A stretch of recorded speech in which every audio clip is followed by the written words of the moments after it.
What else we got? We got my man, old school RB1, man. Our Pittsburgh, or former Vintage. Pittsburgh Steeler RB1, right? Throwback. It is vintage, man. Yeah. James Conner, ladies and gentlemen, officially signing with the Arizona Cardinals. A 1-year deal, 1.75 mil, fully guaranteed, 500K for the signing bonus. I like it for him. For him, yeah, for sure. Actually, for the I Cardinals like too. for the Cardinals. I was about to say the Cardinals. It makes sense. I Makes like it a sense. lot, man. I mean, for him, he probably wanted a Yeah. little more money, maybe. Yeah. I was shocked at that because there were some running backs in that $2 million range that I thought were less of a running back than James Conner.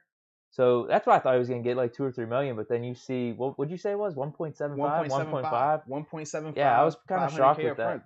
He made a Pro Bowl. I mean, even last year, we were really pissed about our running game, but I don't think that was all on him. If anything, looking back with how much everyone's bashed him in Steeler Nation, I don't want to say underrated, but I mean, definitely.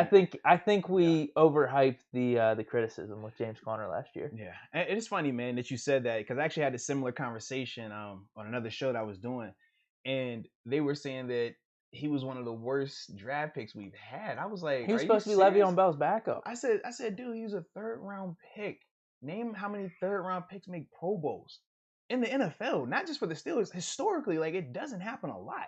So that in itself is overachieving. The problem was this. Fans, because of their love for him, right? And it's not a bad thing because you've seen him at Erie, then you see him at Pitt. You get this love affair. You see him dominate those levels. Not just be good, dominate. And then you get to the NFL and you dominate in glimpses, but you can't do it the whole time. So now, as a whole, we feel like you're not living up to your potential because we feel like you should do this, but you're only capable of really doing this, but you flash to that every once in a while. Well, yeah, the second season too. Him doing that in the second season, the expectation was like, who needs Bell? Absolutely. That was, and then we know the injuries played a factor, but I look at the organization. If you realize this guy isn't durable enough to hold up to be a bell cow back, why do you keep pushing that narrative on him? How many times do we hear Coach Tomlin refer to James as the bell cow back and would run him in the ground like that?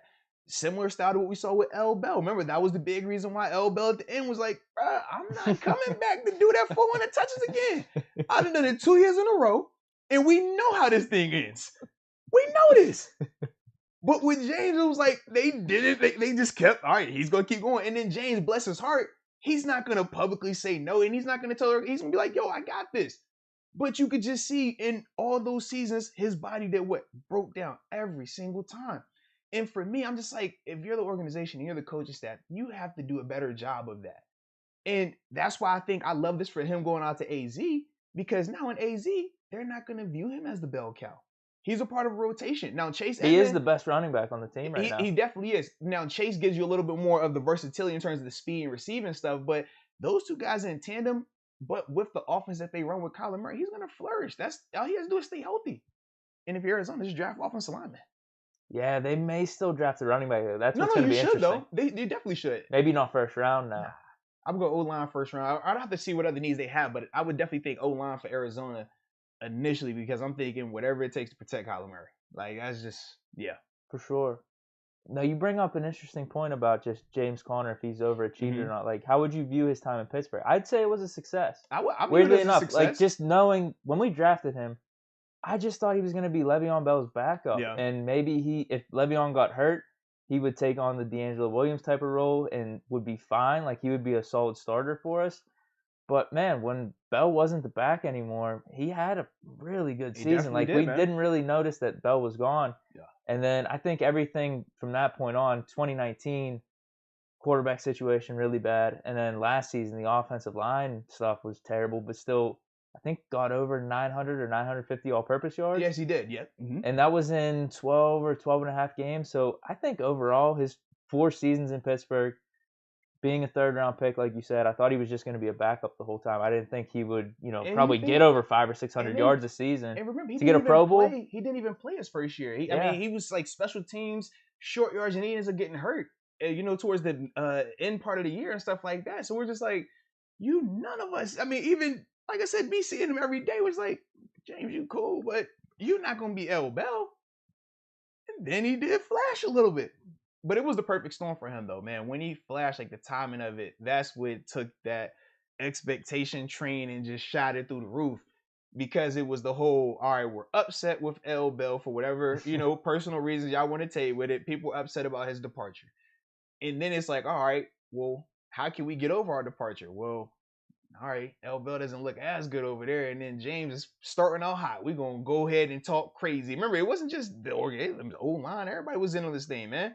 So that, to me, also took it to a whole nother level of just, we expect him to be just freakish top 3 running back in the league.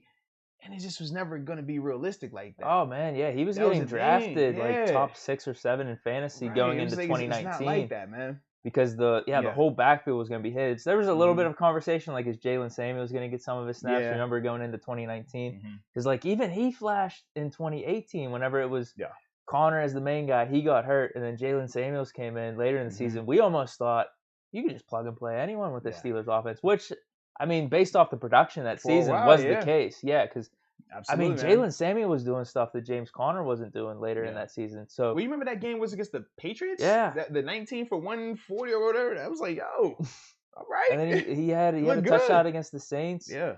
So, I think the expectation just on the running game going into that 2019 season without Le'Veon Bell and then even us losing AB was something different. But then, it just hasn't been the same. Absolutely. And the thing that I also think about the O-line during that time frame as well. Sure. The O-line was definitely like right at their, they were probably in 19 coming down from their peak, right? Because we felt like, was it 15, but that's when we lose Ben. Yeah, and that was, So it was a perfect storm. It was a perfect storm for the hype. Yes. A perfect storm for the downfall, I guess, too. Absolutely, man. That sucks. All right, and I asked the people, man, just their thoughts on Connor's time here as well, man. So let's see from the rankings. We got Wesley. Yes, I'm gonna call y'all out, man. So all love. Wesley said a 7 point. It said 7 out of 10. All right, I like that. Roger says he's overrated. Okay, all right. Zachary, I was super pleased with Connor overall. I wish he wasn't pummeled by carrying the ball so many times, but as a whole, he gives him 8 out of 10. Oh, shout out to Chris. He just says your jersey is so clean. Appreciate it. Major love for that. All right, Roger says 4 out of 10. Bubba, 5 out of 10. Not great, not terrible. 5 out of 10. He says not great, not terrible, but also not fully his fault. Yeah, 5 out of 10's low, though. No, if you say success, wouldn't that have to be a 7? Because that's a C grade. So I think like I'd say 7, 7.5. Because like I don't think of it as great. I think of it as like if it's basketball and you tell me you're shooting 50%, like, okay, you're pretty daggone good.